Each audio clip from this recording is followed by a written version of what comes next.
नमस्कार मंडळी, रामकृष्ण हरी. आज आपण करणार आहोत अभयच्या शेंगांची भाजी. याला पहाडी शेंगा असंही म्हणतात. ही रानभाजी आहे. त्या कशा करायच्या आपण बघूया.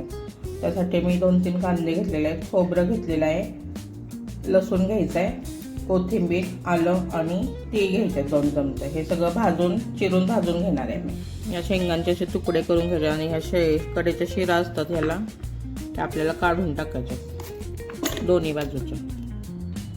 हे बघू शकता तुम्ही, ह्या शिरा निघतात अशा, त्या काढून टाकायच्या आणि छोटे छोटे तुकडे करून घ्यायचे आपल्याला. मी स्वच्छ धुवून घेतलेलं आहे, त्यात पाणी घातलेलं आहे. त्यात आता थोडीशी हळद घालायची आणि थोडंसंच मीठ घालायचं आणि ह्या शिजवून घ्यायच्यात आपल्याला. पात्याला तशाच उकळू शकता, नाहीतर एक शिट्टी करून घ्यायची कुकरला. दोन्ही पद्धतीने तुम्ही तुमच्या सोयीने शिजवून घ्यायचे.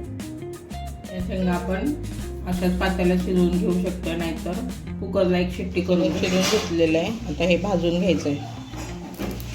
थोडं तेल टाकून भाजून घ्यायचं आपल्याला. खोबरं सोनेरी रंगाचं होईपर्यंत भाजायचं आहे आणि यातच कांदा टाकणार आहे.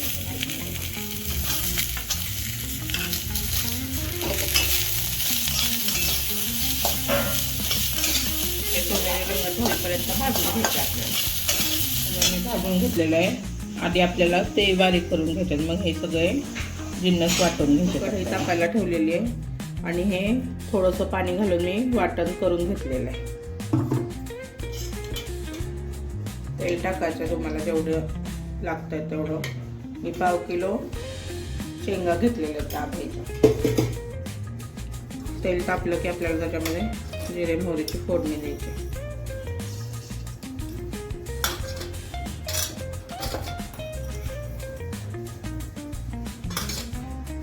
जिरे मोहरी तडतडली की आपल्याला वाटण घालायचं.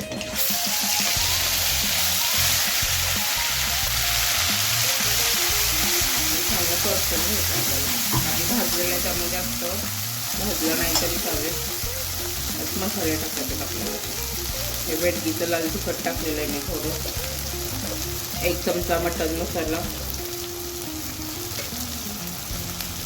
आणि हे घरचं लाल तिखट टाकलं मी 1 चमचा. हळद अर्धा चमचा. हे मसाले चांगले तेलात परतून घ्यायचे आपल्याला.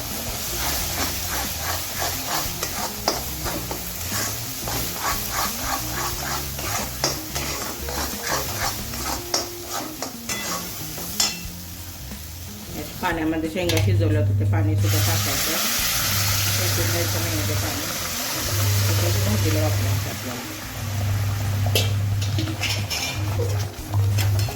रक्तपितच ही भाजी करायची आपल्याला. त्यामुळे मी आता जास्तीचं पाणी नाही टाकणार आहे ह्याच्यात.